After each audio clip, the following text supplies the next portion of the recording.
বিহারের নির্বাচন এবং আরও বেশ কিছু উপনির্বাচনের ফলাফল দেখে মমতা বন্দ্যোপাধ্যায় একটি ব্যাপার স্পষ্ট বুঝেছেন যে স্ক্যাম স্ক্যান্ডাল কোনো ভোটে প্রভাব ফেলেনি, ফেলবেও না।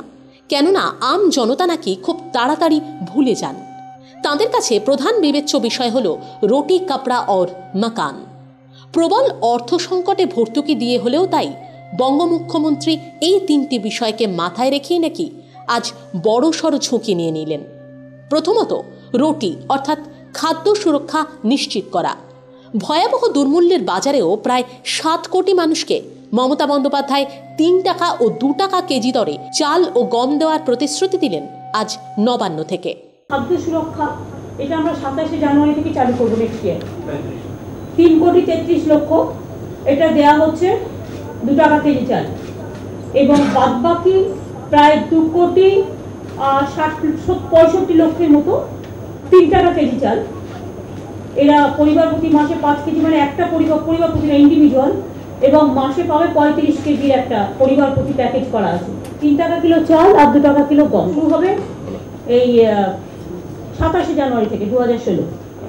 প্রায় 6 কোটি লোক ইনভলভ হয়ে গেল, একটা 2 টাকা কেজি আর একটা হচ্ছে 3 টাকা কেজির মধ্যে। অনেক মানুষ আছেন যারা আরো রেশন নিতেন, হয়তো আরো 1.5 কোটি 2 কোটি লোক নিতেন। সেখানে আমরা একটা অপশন দিয়েছিলাম যে যারা রেশন নিতে চান তারা একটা সাদা ফর্ম ফিল আপ করুন। সাদা ফর্ম ফিল আপ করেছেন প্রায় 1 কোটি। এর জন্য আমরা রাজ্য সরকারি থেকে সাবসিডি দিয়ে আর একটা স্কিম চালু করছি, খাদ্য সুরক্ষা যোজনা, এবং তাতে আমরা রেশনের যে দাম সেই দামে আমরা তাদের ওই চাল আর গমটা দেব। দ্বিতীয়ত, কাপড়া।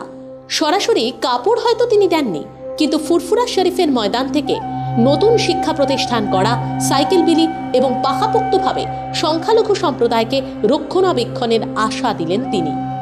রাজনৈতিক মহল বলছে, আসলে শিক্ষার অধিকার সুরক্ষিত করে মমতা বন্দ্যোপাধ্যায় আম জনতাকে স্বনির্ভর হতে উৎসাহিত তো করলেনই, পাশাপাশি নিজ উপার্জনে কাপড় বা নিত্য প্রয়োজনীয় উপাদান কিনতে সক্ষম করে দিলেন তিনি।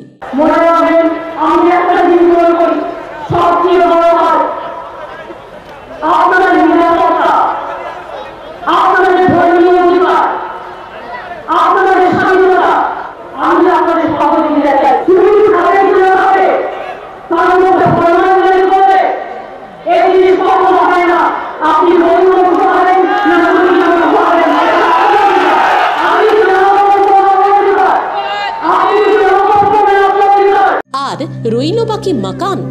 রাজ্যের মানুষের চাহিদা অনুযায়ী জেলা ভাগ করে নতুন মাকান গড়ার স্বপ্ন দেখালেন মমতা বন্দ্যোপাধ্যায়, যাতে নিজস্ব রুচি অনুযায়ী আর একটু ভালো থাকতে পারেন রাজ্যের মানুষ। রুচি ও সংস্কৃতির ফারাককে ভিত্তি করে তিনি দার্জিলিংকে ভেঙে নতুন জেলা কালিম্পং তৈরির ঘোষণা করলেন। এই মমতা পদক্ষেপে ভেস্তে গেল বিমল গুরুং পক্ষের নিয়মিত চাপ সৃষ্টির পরিকল্পনা। গুরুত্ব দিলেন হরকা বাহাদুর ছেত্রীকে। পশ্চিম মেদিনীপুরকে ভেঙে ঝাড়গ্রাম জেলা তৈরির ঘোষণাও করলেন তিনি।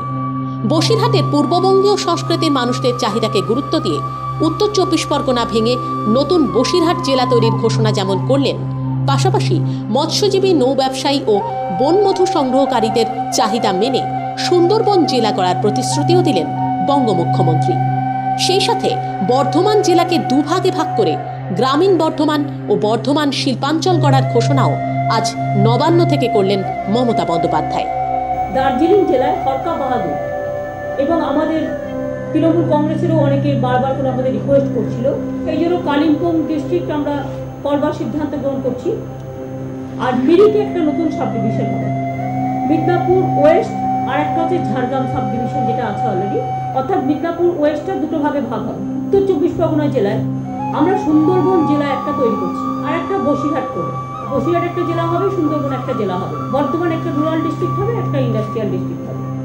আর পুরুলিয়া জেলায় আমরা 2টো সাব ডিভিশন বাড়াবো, একটা ঝালদা সাব ডিভিশন আর একটা মানবাজার সাব ডিভিশন। তৈরি করতে আমাদের 6 মাস থেকে 1 বছর টাইম লাগবে। এ তো গেল রুটি, কাপড়া और মাকানের গল্প, কিন্তু এসবের জন্য অর্থের সংস্থান হবে কোত্থেকে?